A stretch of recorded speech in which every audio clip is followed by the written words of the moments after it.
This conference is being recorded. The other thing is to be careful when you're lifting medium to heavy items that you have to lift above your waist. You don't have the same amount of control over the weight as you do with at a lower level. So those are tips, safety tips to consider when you're working at home or you're working, in our offices. Okay, this morning it gives me really good pleasure to present our speaker. We're talking about understanding Latino culture, past and present. Her name is Diane Garbow, and she's a professor at Temple University. So I'll read a little bit about what she has done and what she's doing. Diane Garbow graduated from Duke University in 2005 with a bachelor's in cultural anthropology. Diane also is a doctoral candidate in the Department of Anthropology at Temple University. Her research focuses on Latino immigration to the United States, specifically on the recent phenomenon of migration policies created at the state and local levels as they affect the ways which Latinos can claim belonging and rights in Philadelphia.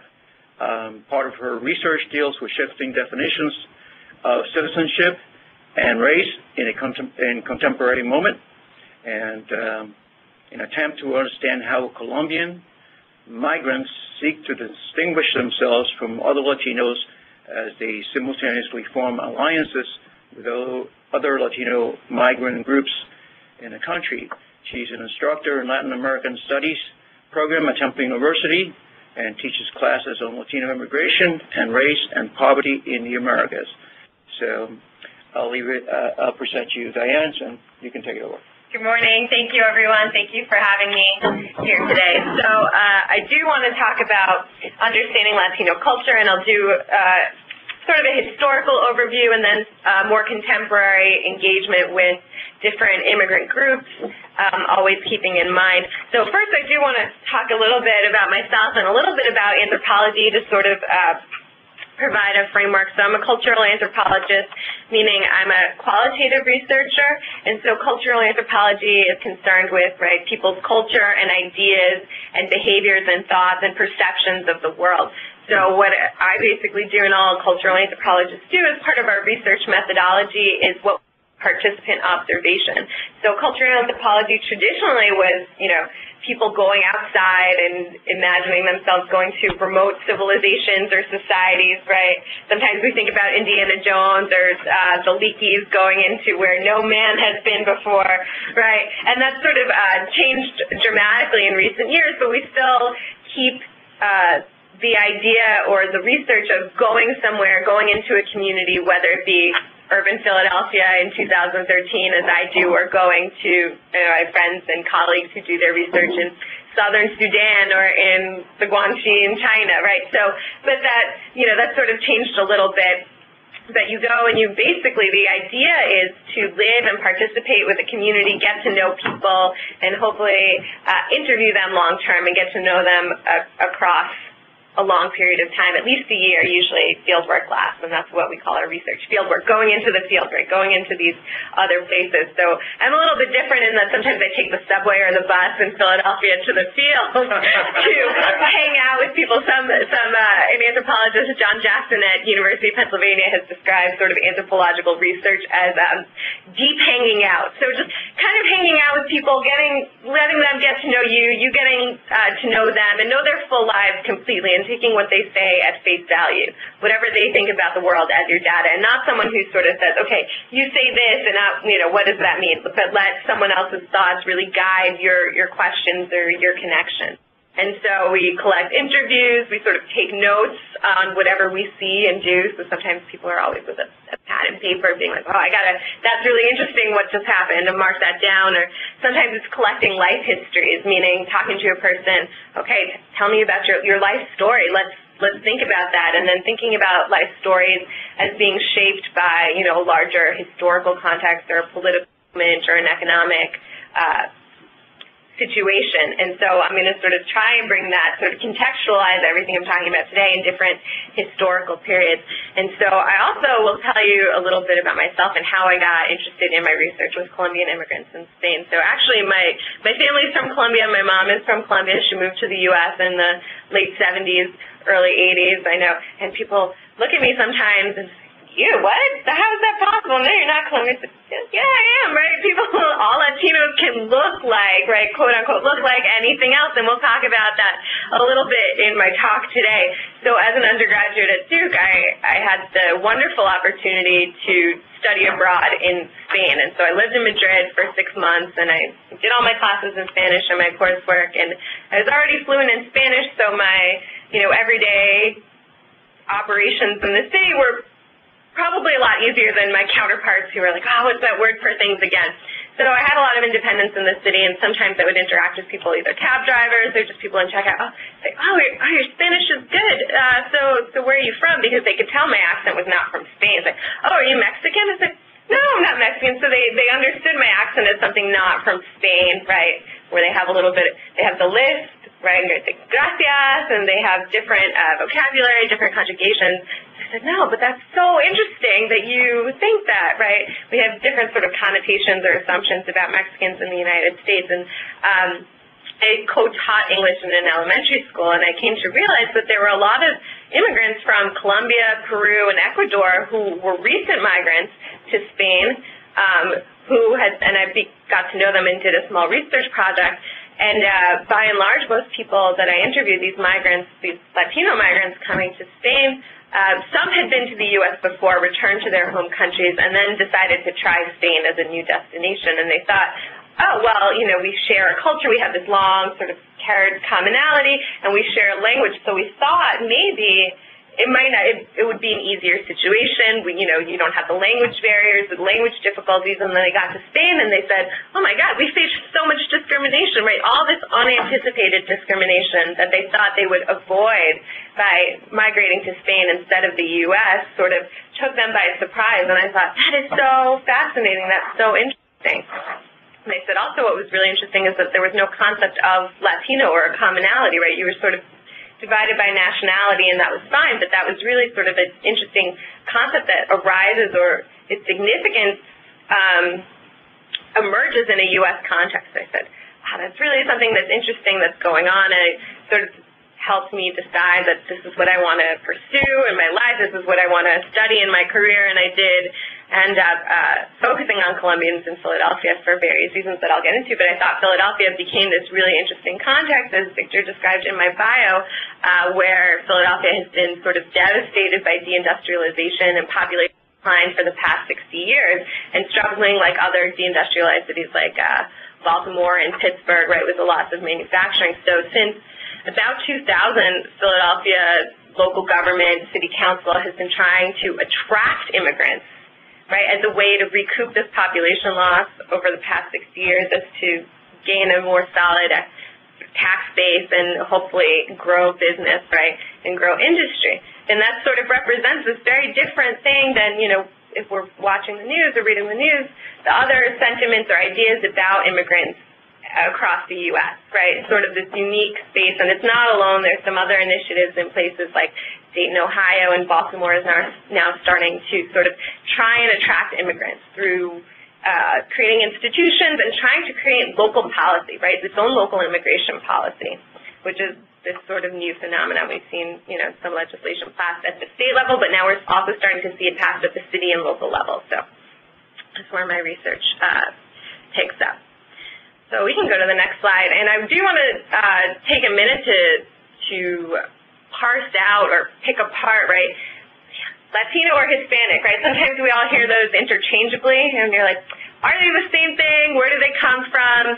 Why do these labels matter? So Susanna Bowler, who's an anthropologist contemplating the ethnic label Hispanic, says that often ethnic labels can homogenize a group's internal divisions and diversity. So what's at stake in understanding these labels and how they became created, right, because they emerged at a specific time and gained currency in different ways. So what's at stake really is how people are defined and classified in society, and in turn how they define and mobilize themselves in the United States. So this, Hispanic, Latino, which is right, neither is right and neither is wrong, right, but they just come from different places. And it points to this gap between self-identification of people of Latin American and Caribbean descent and their definition through a label. So the ethnic label Hispanic emerged in the 1970s, right, which is not all that long ago when you think about it, even though in my talk today we'll be talking about the presence of Latinos in the U.S. centuries before that. So really it emerged in the 1970s on the U.S. Census that year, and its definition since then has changed throughout time. So the original definition of Hispanic included people from Spain, right, which is not really the case in contemporary understandings. People were thought to be united by a common Spanish language, and I'll sort of pick apart that notion, and it excluded Brazilians, because even though they lived on the same continent, right, as all other Latinos, Hispanic, because they were a former colony of Portugal and spoke Portuguese, they couldn't be Hispanic, right, because of this reference to Spain. Now we've sort of changed that label because, doesn't exactly fit, and it doesn't make sense, and that's what we're trying to sort of unearth. So originally, that concept didn't have place for people, and it did include Spain, which in a sense doesn't hold up.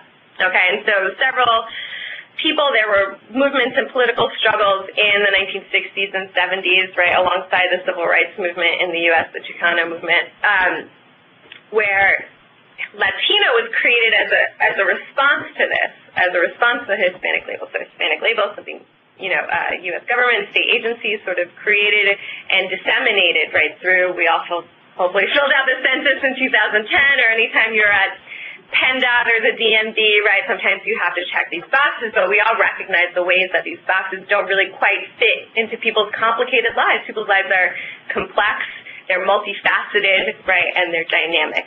So Latino was created as a grassroots response, right, in the context of the civil rights movement in the 60s, and critiques sort of this overemphasis, or what people perceived as this overemphasis on Spanish legacy and Spanish language.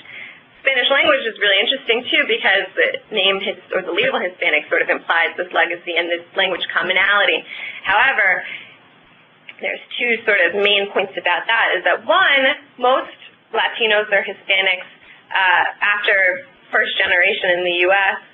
cease to speak Spanish or have it as their dominant language. Most are sort of English dominant or bilingual, but learn Spanish as their second language and have English as their first language after this first generation.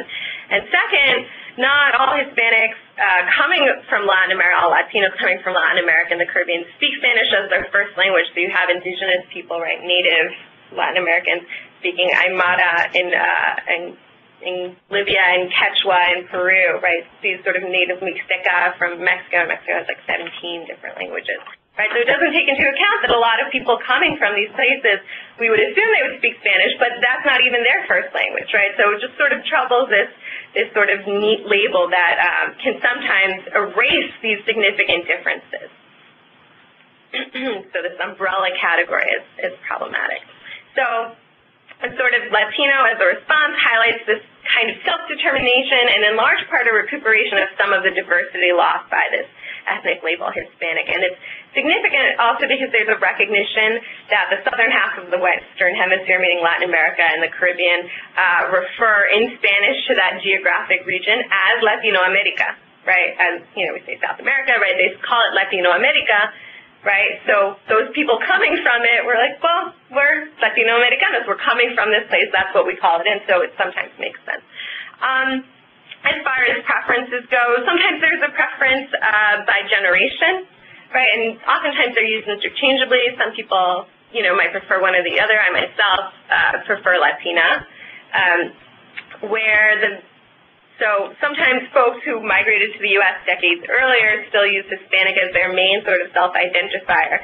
And sometimes more recent immigrants and youth prefer Latino, but that's not, 100% across the board, but sometimes it falls along those lines. So sometimes there's a little bit of confusion, not just about the labels, but about what they mean in the U.S. and how people self-identify. So more than 18 million Latinos checked the other box on the 2010 census, right, so our most recent census, which was up for 14.9 million in 2000. Because if you remember from the census, I should have brought my materials with me. I worked for them in 2010. Before you answer the race questions, you answer whether or not you're of Latino or Hispanic descent before you get to any other questions. So it says, okay, this is separate from race. So first, are you Latino or Hispanic? And then, okay, what race are you, right? And the racial categories on the census have also changed dramatically, of course, every decade, but also across time.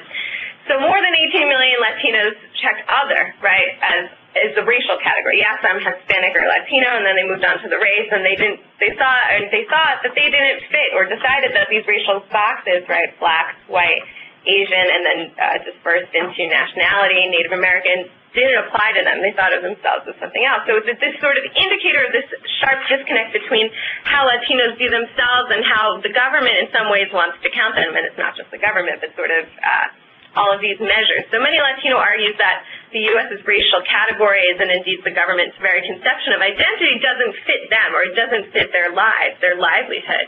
And so a main reason for the split is that the census categorizes people by race, which typically refers to a set of common physical traits, right, as we understand it in the U.S. But Latinos as a group in this country tend to identify themselves more by their nationality or ethnicity and a shared set of cultural traits like language or customs. So when they encounter the census, they see one question that asks them whether they identify themselves as having Hispanic ethnic origins and may answer it as their main identifier, but then don't see that matched up in the racial group. But there's another question, so asking them about their race, because as the census notes, or as the census considers, people of Hispanic, Latino, or other Spanish origin may be of any race, but more than a third of Latinos still checked the other category. So that's something that's interesting, right? And it's not just this sort of internal division, right, but there's sort of this struggle. Yeah, right? They're like, oh, well, what am I, right? Or how do I understand myself, and how do others understand me? And so that's where we're coming from. So I'm going to try to sort of recuperate that census diversity today. Now we can go to the next slide. So I'm going to take us way back, not to 2010, but to 1848 and the changing borders between the U.S. and Mexico. So the Mexican-American War in the 1840s ended with the signing of the Treaty of Guadalupe Hidalgo, which you see over there, that nice old-looking document. So what that did was end the war. If you remember, like the Alamo, or have ever been to Texas or San Antonio, right, we have our sort of national monument there, and it recarved the border between the U.S. and Mexico. So if you see that dotted line on the top that sort of follows the top of Texas and then goes up across to what looks like the top of California, that used to be all of Mexico, well, part of Mexico, right, the northern part of Mexico, and then what we know of it today. And if you see that green line that's starting at San Diego and then going across, following down the Rio Grande, that's where the Treaty of Guadalupe Hidalgo carved the border to its modern-day borders, its modern-day position, right? So the ending of that gave a large portion of Mexico's northern territories to the United States. And so this is part of a unique history between the U.S. and Mexico, and points to the historical significance of Mexican migrants, right, beginning in 1848. So what happened as a result of the Treaty of Guadalupe Hidalgo is that, some folk who had lived in what is now the American Southwest woke up the next morning and all of a sudden they were in U.S. land, right? So they were given two options by the U.S. government. Either they could stay in their homes that they had lived in, right, and become U.S. citizens and swear their sovereignty to the U.S., or they could migrate to what was now Mexico, right, the rest of the chunk that remained. So some people left and wanted to remain Mexican nationals and moved, right, sometimes thousands or hundreds of miles to modern-day Mexico, and many of them remained intact because that's where they had always lived and that's where their homes were. This was 1848, so this was a while ago, right? So that's why if you've ever heard anyone say, we didn't cross the border crossed us, if anyone has ever heard that, that's where this comes from, right? Because they were allowed to stay and become U.S. citizens. This is where, I woke up one morning and the border was, 500 feet away from where it used to be. So, the signing of the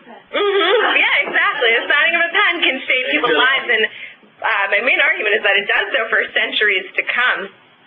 So we can go to the next slide. Okay, so the Mexican-American War, I know, and the Treaty of Guadalupe Hidalgo has been this sort of defining feature in the political, economic, and social relationships between the U.S. and Mexico. And there have been cycles of invitation and exile. So I included this slide because it's a couple of reasons. So one, it's really interesting. That whole green portion is what Mexico was before the Treaty of Guadalupe Hidalgo. So it's huge, massive country, right? And we can see the outline of what we know the U.S. in present day. And so I included this also because this ad ran in 2008. It was created by Absolute Vodka, and it didn't run in the U.S. market. It was used in an international market, but because of it sort of sparked a controversy, right, that people were upset that it was sort of anti-American, and so they actually pulled it even though it was not in the U.S. market at all. So I thought that was pretty interesting as well. But I think it's a nice sort of visual to see the relative size of each country before the Mexican-American War. Yeah, it's massive, right? We can see all the states that would eventually become part of the U.S. So it's part of this longer, significant geographic history. Okay. So following the Treaty of Guadalupe Hidalgo, many Mexicans remained in the U.S. and now found themselves newly minted U.S. citizens, so not equal in treatment, right, as we might imagine, yes.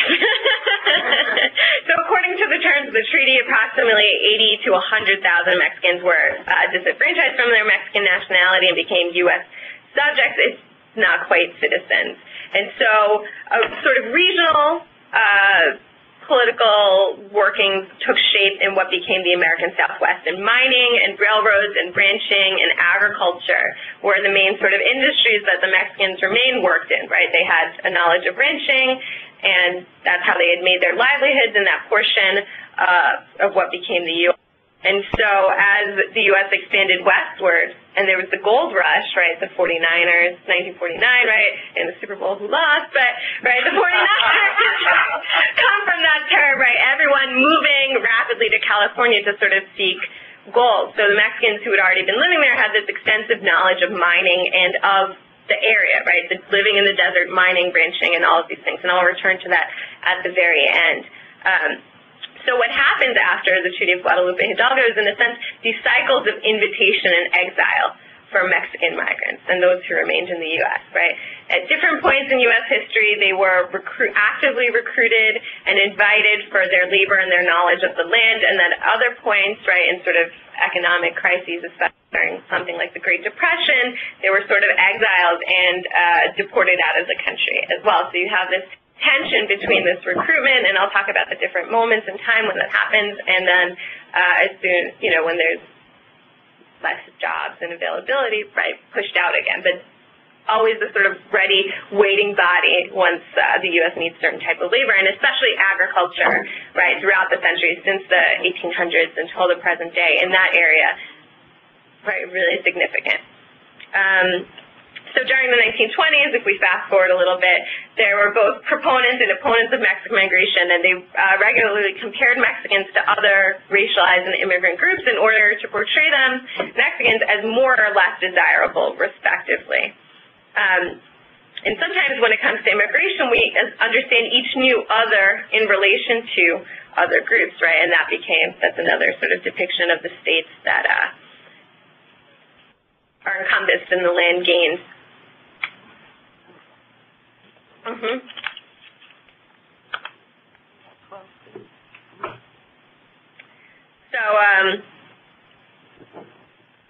beginning in the 1910s, there was a renewal in Mexican migrants coming to the U.S., increasing for a variety of reasons, including flight from the instability caused by the Mexican Revolution at that time, and for those seeking work, the increased ease of transportation that accompanied with the expansion of the railroads and the opportunity to work on the expanding railroads in the West.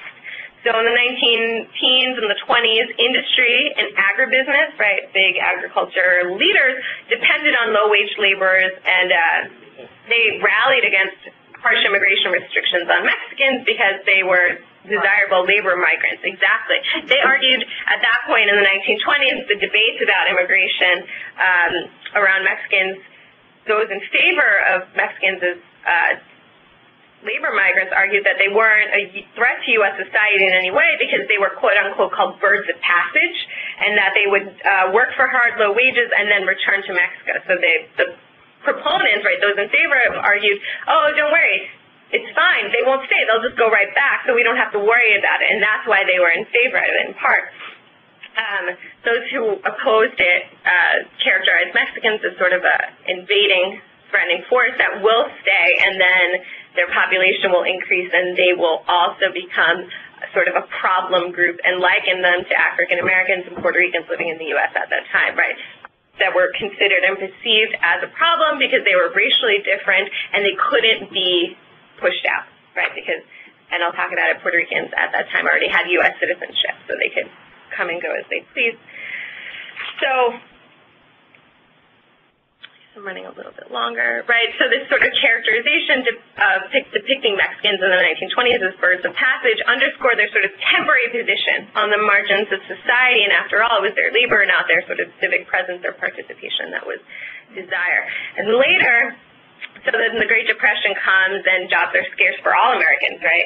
And Mexican labor migrants pushed out back to Mexico. And then during World War II, we have the labor shortage in the U.S. Yes, come on back in. We desperately need workers.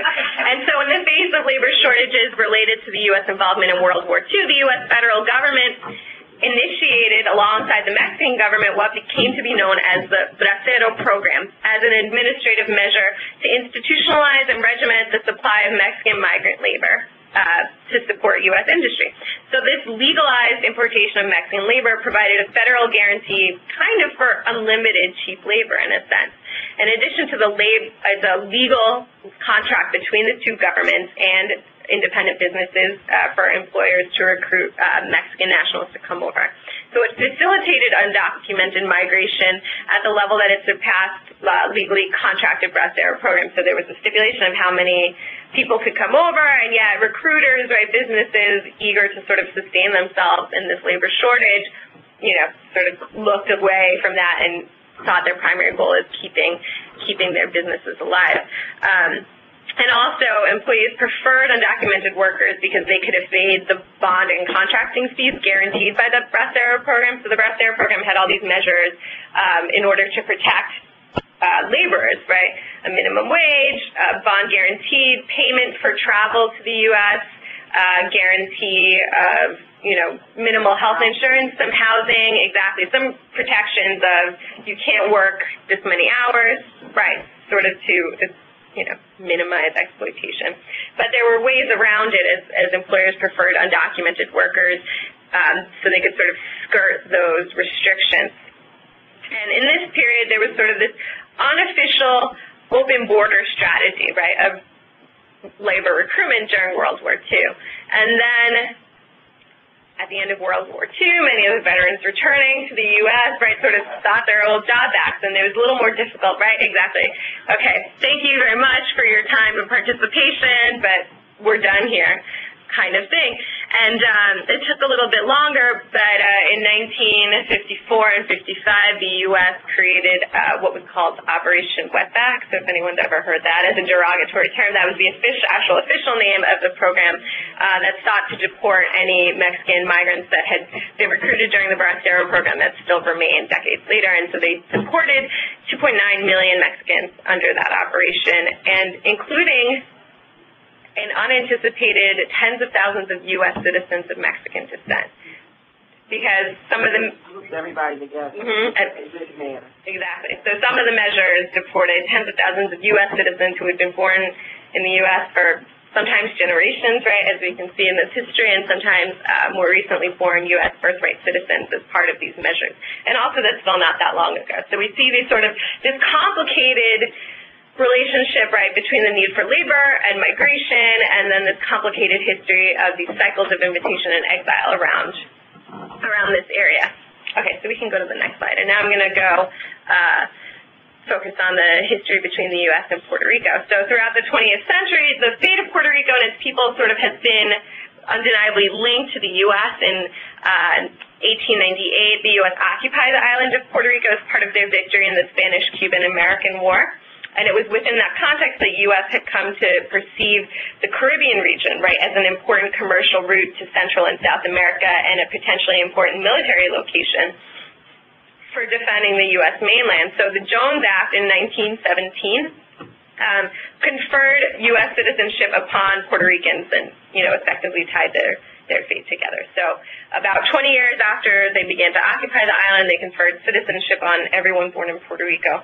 And as it became law shortly before World War I, the newfound status of citizenship meant that Puerto Rican men were eligible to be drafted into the U.S. Army.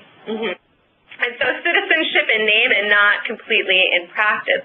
So also Puerto Rican citizenship, while expanding their legal duties and obligations to the U.S., didn't necessarily safeguard them or afford them the full protection of the Bill of Rights or other constitutional guarantees that are presumed to accompany U.S. citizenship. So in 1922, the U.S. Supreme Court ruled that the constitutional right to trial by jury did not apply to Puerto Rico because it was an unincorporated territory, so that Puerto Ricans who were living on the island and considered U.S. citizens weren't guaranteed trial by jury because it was a territory, and therefore they didn't have to extend that right.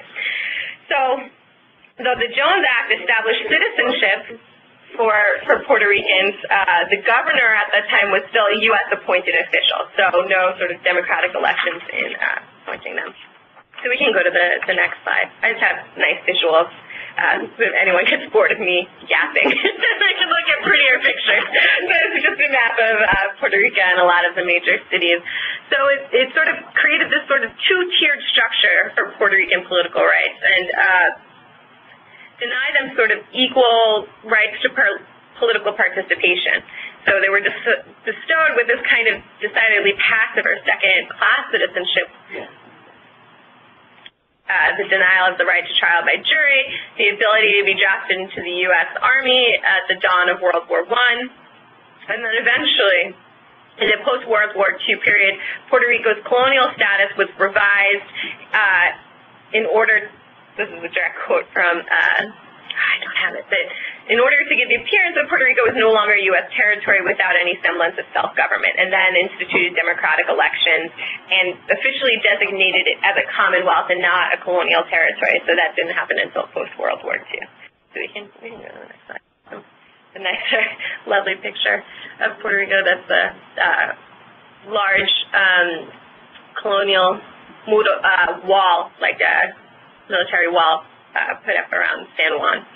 So the Constitution of 1952 in Puerto Rico created the framework of social institutions and arrangements that guaranteed sort of long-term capital investment in U.S. corporations, making it easier for local officials to devise social policies that promoted business exchange between the two sort of not nations.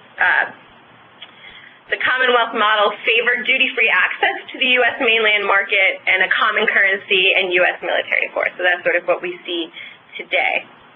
And in what became known as Operation Bootstrap in 1952, aimed to, a little bit earlier, in the late 40s and early 50s, the U.S. and Puerto Rican governments created side-by-side what's known as Operation Bootstrap in order to,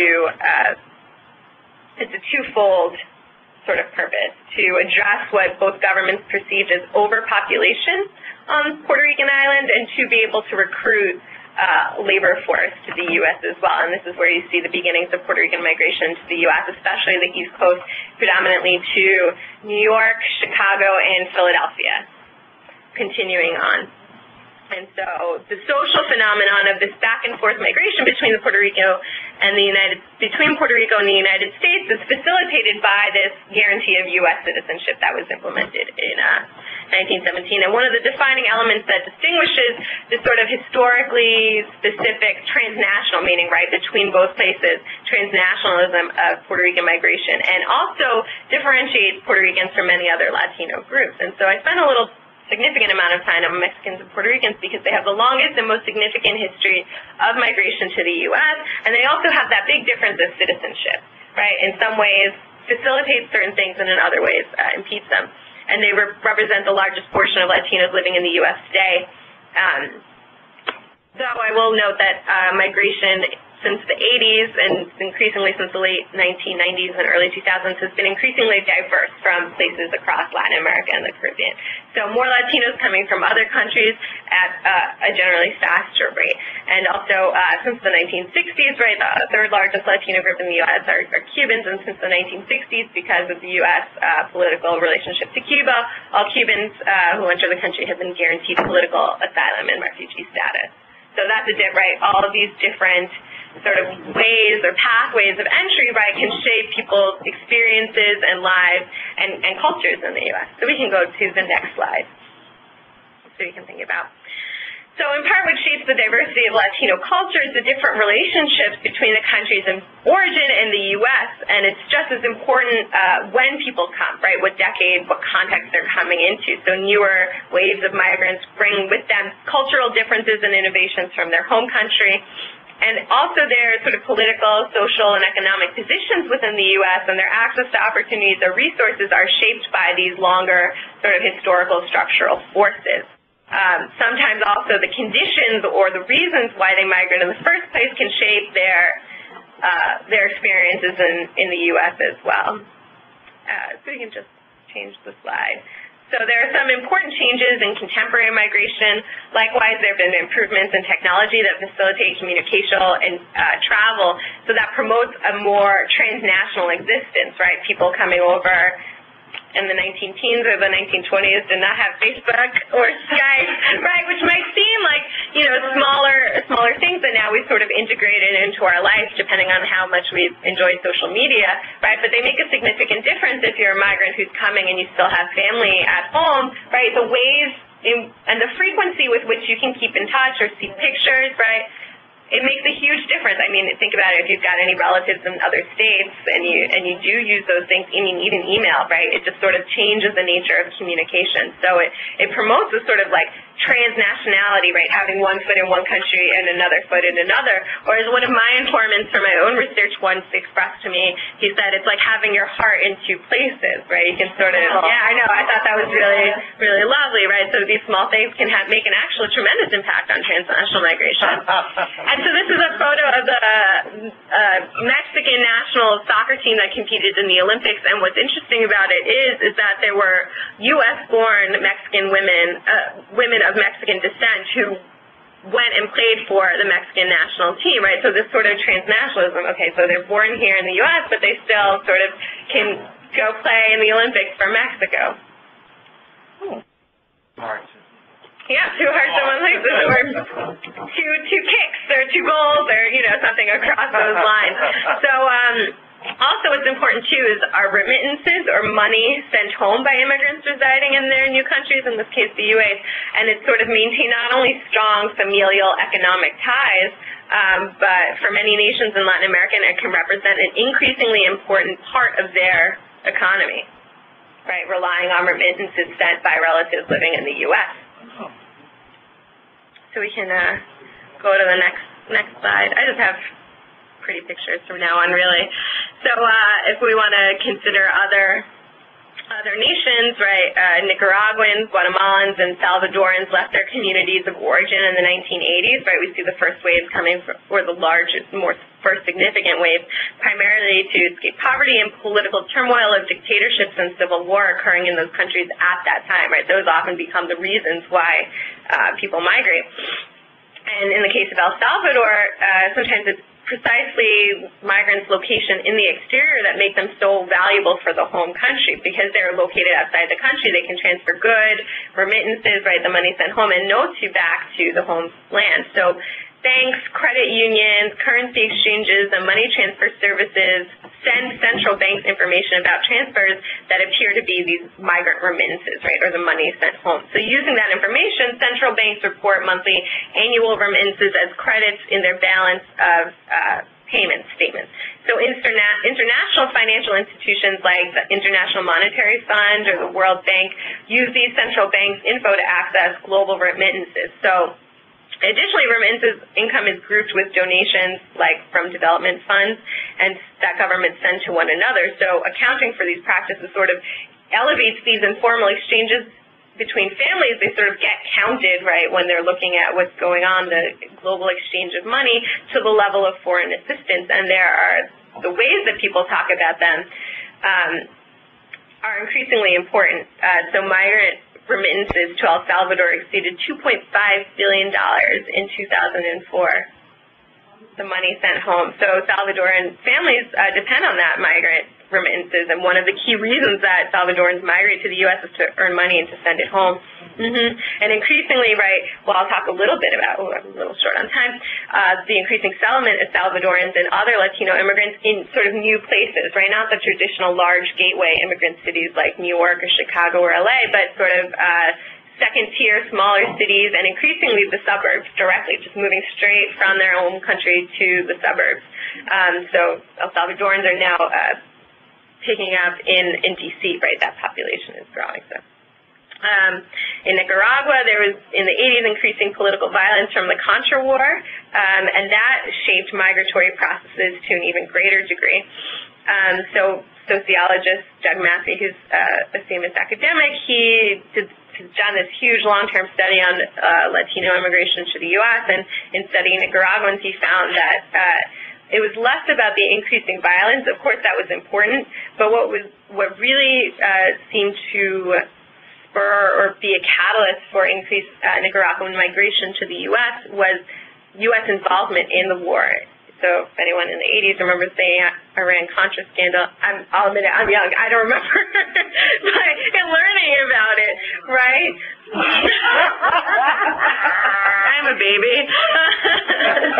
Right, that sometimes it was the U.S.-sponsored Contra war that sometimes accelerated people migrating to the U.S. So sometimes it becomes, right, the U.S.'s involvement or participation in what's going on in these different nations actually become the reasons why people come. So sometimes we think of immigration as something that's just happening, right, but it's sort of this two-way street, right? So we'll go and I'll talk, you can go to the next slide, and I'll talk a little bit. Yeah, this is sort of just a depiction of the different countries in South America with their flags. So we see the multitude of regions and nations there.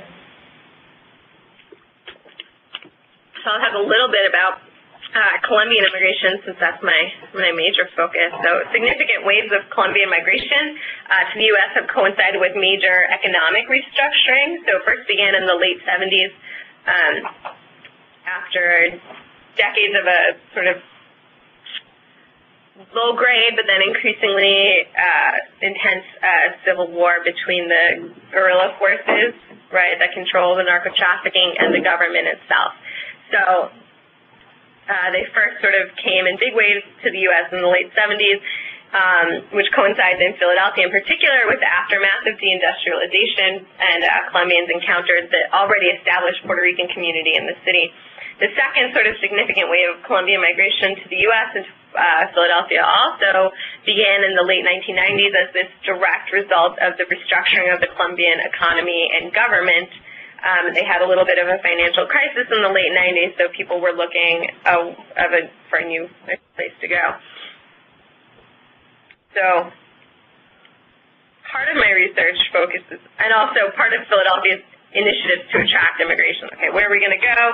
We have a lot of people, Colombians, in New York and in South Florida around Miami, Fort Lauderdale.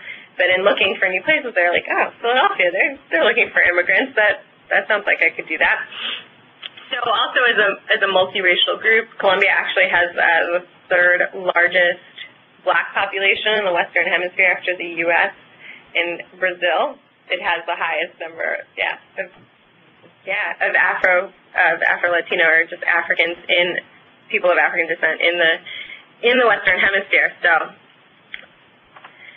in part, since my research focuses on the ways in which different Latino groups sort of seek to distinguish themselves from one another, and not in any critical way, like, oh, they're no good. Sometimes it's like that, right? Everyone sort of is judgy, but really sort of as a way to recuperate, right, these significant national differences between themselves, and their different experiences that can sometimes be erased. So I'll skip over some things because I think we're running low on time, but decades of civil war and political conflicts in Colombia created the conditions for emigration, right? In 2000, Plan Colombia, this sort of large plan between the U.S. and the Colombian government, made Colombia the third largest recipient globally of U.S. aid in the world, a position it still holds today. Yeah. So as the eradication of the international drug trade became an increasingly significant concern for Washington. So even as Colombians migrate to the U.S., they're sort of forced to navigate this pervasive stigma, right, of being associated with drugs and violence as they're in the U.S. and, you know, from everyone, right, from other Latino groups and U.S. citizens as well. So that's one of, you know, the different sort of characterizations they have to navigate.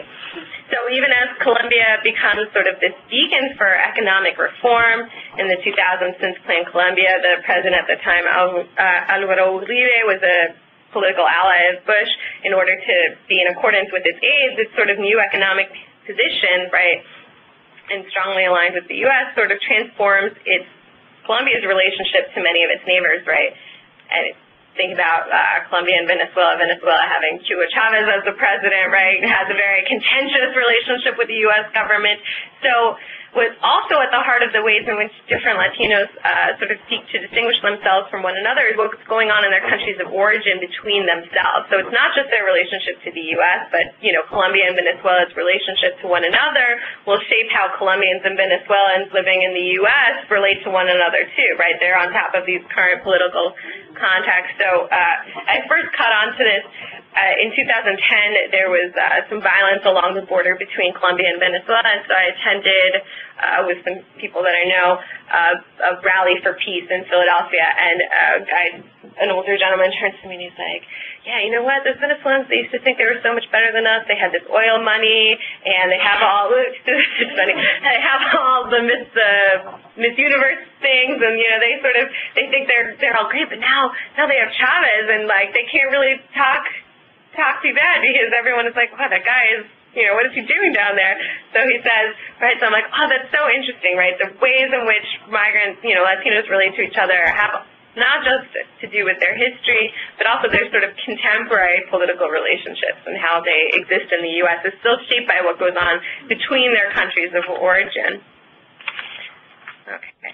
And they sort of, so people like Latinos, and in my case, Colombians, create notions about Colombianness, right? Like that characterization of being Colombian in distinction to others, Latinos, so they can sort of be affected by what's going on. And so I sort of try to locate those efforts at distinction at the center of my own research as a way to sort of analyze how these shifting social, political, and economic relations between Colombia and other Latin American nations, not just relations between the U.S. and Colombia, have important implications for understanding how Latinos produce ideas about themselves, right, how they imagine they belong or assert their right to belong in the U.S., or how they understand their identity or ideas about being good citizens. Okay, so we can go to the next slide, and I'll touch briefly, right, Dominicans established, Washington Heights, a neighborhood, that should have been with my top as Colombians, that's okay, I have a little off. In the 1960s, fleeing the Trujillo dictatorship, right, migrated to Manhattan, New York City, and created Washington Heights, right, still a thriving Dominican neighborhood. So there's all these different histories and these different waves and these different locations. And now there's increasing Dominican migration to the suburbs of New York and the suburbs of Pennsylvania as well, so like around Hazleton and the Poconos, right? People are increasingly just moving straight up to the suburbs instead of first stopping in cities, so that's a new thing. And I'll sort of, we can go to the next slide. What's my next slide? Okay, so I'll just sort of sum up, we sort of try or struggle to understand what a sense of belonging and community membership means today, right, in these increasing waves of immigration and different sort of sentiments about immigration in the U.S. So Leo Chavez, another anthropologist, argues that Latinos are also contributing to a constantly changing U.S. culture and society, and they have and will continue to keep playing a key role in shaping what America is today and what it'll become in the future, right? And we've seen those sort of different historical significances. So in addition, Latinos will change, but they'll also remain a rich and varied population based on national backgrounds and regional histories in the U.S. In the sense, they are no different from many non-Latino Americans, as the U.S. is not a homogenous country, right? Texans extol their local identity, right? Everything is bigger than Texas. Texans are really proud. Strong New Englanders, Southerners, Midwesterners, we all conceptualize them as having, right, a kind of particular culture, right, that might be different from our own, regardless of where we're from. So too, Latinos from different regions of the country have their own cultural variations on a theme, as do various generations of Latinos and Latinos coming from different nations. I can go to the next slide. So we can take a minute to rethink, as I'm a cultural anthropologist, I'm obsessed with thinking about culture, rightly so. So we'll, take a minute to rethink our notions about culture, right? Which will also help us rethink what we mean by assimilation and expectations for assimilation. So there are some older assumptions or models of assimilation that posit a one-way change that imagines immigrants lose their culture and acquire what we deem American culture. However, what exactly is American culture? We have these regional differences, and although there are many generally shared common cultural beliefs and behaviors across a nation or a national community, there are also some very real local and regional cultural differences in what those mean, right? Or even historical ones. You can think about American culture in the 1950s as being very different than American culture now, right? It's something that changes. It's not this static thing. And cultural anthropologists are always sort of seeking to understand culture as something that is dynamic, that it's a process, that it's always in flux and always changing and always being created. So culture is shared and sometimes contested, but undoubtedly constantly evolving and shifting. So recognition of Latino contributions to social and cultural life, especially beyond the areas of entertainment and sports, can help us what we think of as being American. So we can consider a Latino contribution narrative as a concept to understand and recognize that for hundreds of years, Latinos have been contributing to the social, economic, and cultural life of the U.S. Okay, we can go to the next slide, and I'll finish up. So, sometimes confronted with immigration or new migrants, people in a neighborhood who speak a different language, practice a different religion, put up signs in stores in a different language, may raise eyebrows or arise suspicions, but over time these differences may not be as pronounced because what was once new and strange may become part of the accepted way things are, or even become central to people's identity and symbols of identity. So returning again to this idea about culture, I want to stress that it's always this kind of like emergent way of life, that it's sort of multi-directional and multi-dimensional, and it often changes, sometimes in unpredictable ways, as people, ideas, beliefs, and behaviors collide and interweave into new cultural formations. So I want to end with a small anecdote about this sort of all-American symbol of the cowboy, right? We all think of the cowboy, right? People invoke this notion, this like strong, silent type who sort of forged American culture. So thinking back historically, when whites and blacks from the colonial states moved out west, they encountered people in what is now New Mexico and Texas, right, as they've been talking about earlier, who were living a life well adapted to cattle ranching and herding. And they were vaqueros, Mexican cowboys, from whom the Americans learned the cowboy way of life because they had already been living there, right, before the Treaty of Guadalupe Hidalgo. So imagine how foreign the first American cowboys with their sombreros and bandanas and leather leggings over their pants, boots, ropes must have looked, right? And the words these new types of American used for the items and techniques of their trade were essentially foreign too, because many of them were borrowed from Spanish. So some of the words, right, that we might have heard in association with like the American cowboy, like buckaroo, right, as a synonym for cowboy, actually comes from the Spanish word vaquero, meaning literally a man who works with cows. Or chaps, right, the pants that go over the pants, those leather protectors come from the Spanish chapareras, meaning pants coverings. Lariat, right, coming from lareta, meaning rope. Lasso, like a lasso, coming from lazo, meaning the noose on a rope. Dolly roping, which is a term that I didn't know except in doing a little bit of research, coming from the Spanish phrase dar la vuelta, which means to take a turn, which means to turn the rope and stop cattle in their tracks by quickly snubbing a rope around a saddle horn. So just as these important words cowboys borrowed and adapted from the vaqueros, their lifestyle and their personal characteristics, they adapted that strong, silent type whose lifestyle and on the range made him independent and self-reliant. Sometimes those sort of American characteristics we value and idealize.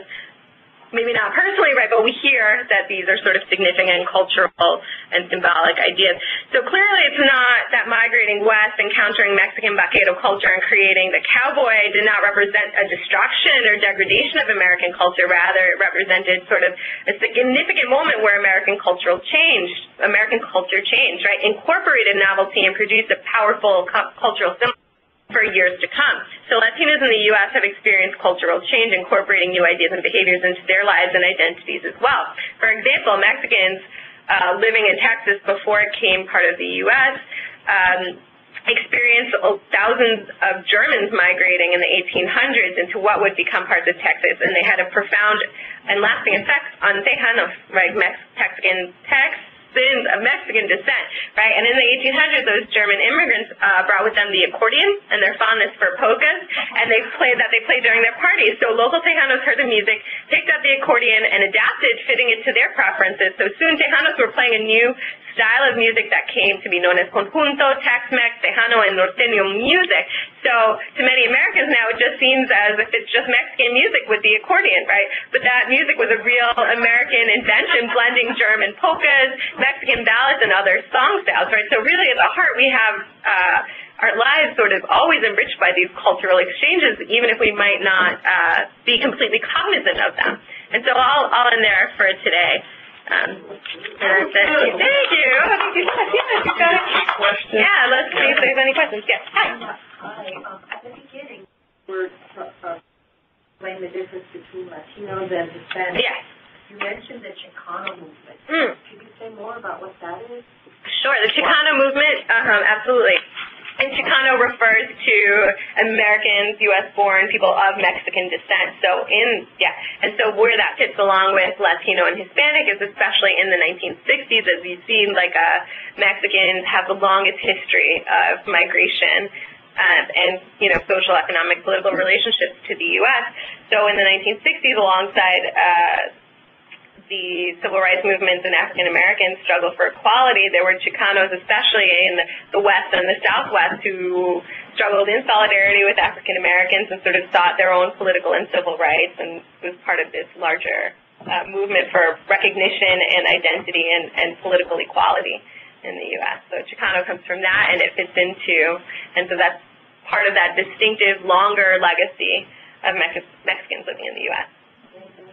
Great.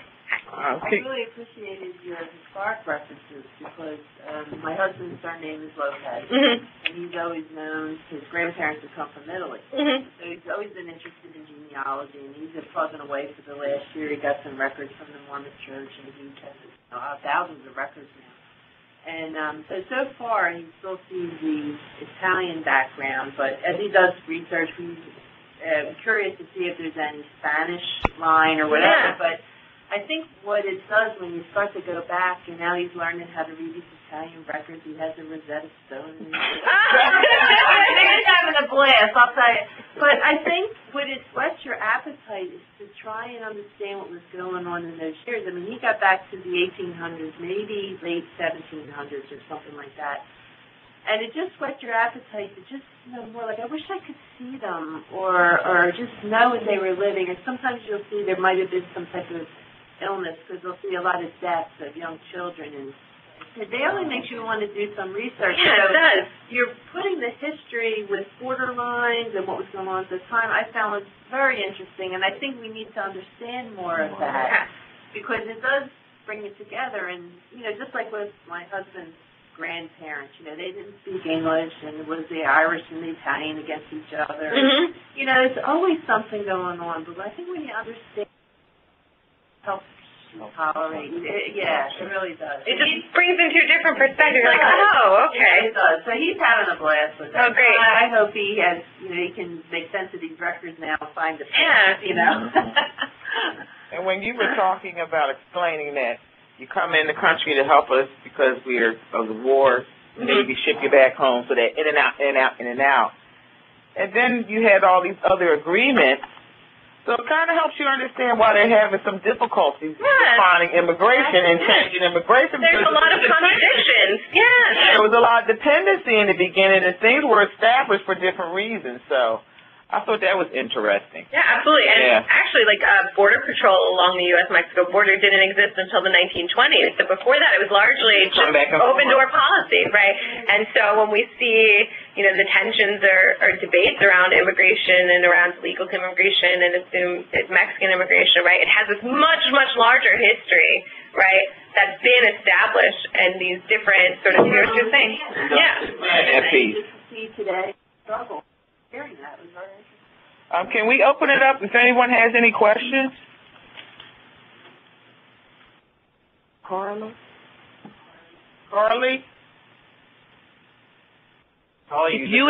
If you would like to ask a question, please press star 1 on your phone. And we have a question. Great. Caller, go ahead. Yes, hi, this is Devin. I have just kind of more of a comment. You were just talking about the border towns, and there's an interesting case in Arizona, down in Nogales, Arizona. It's actually the only town where it's the same name on both sides of the border, because basically the town grew up right on the border. In fact, there's pictures from the 1930s where a person could stand in Mexico with his knee bent, being in the United States. Yeah. And there's so many border towns, and Nogales is definitely one example of the same name, but I mean, you have like El Paso, Texas, right next to Ciudad Juarez in Mexico, and there's always been sort of exchange and crossing. Yeah, thank you. Or if there's more, I didn't mean to cut you off. Nope, I just had that comment about Nogales. Great, thanks.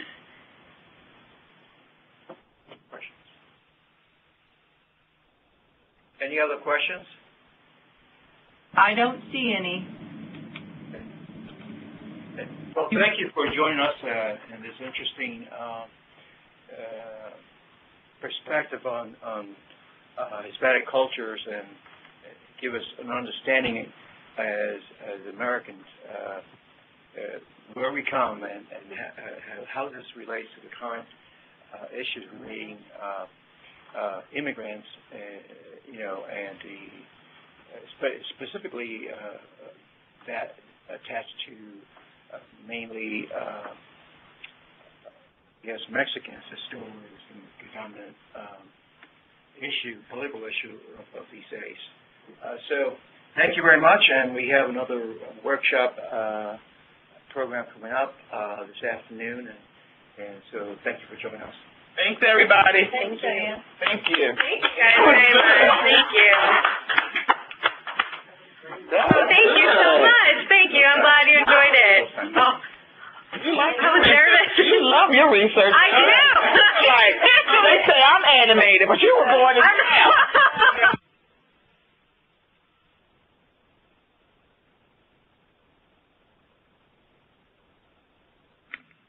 Thank you for joining our call. You may now disconnect.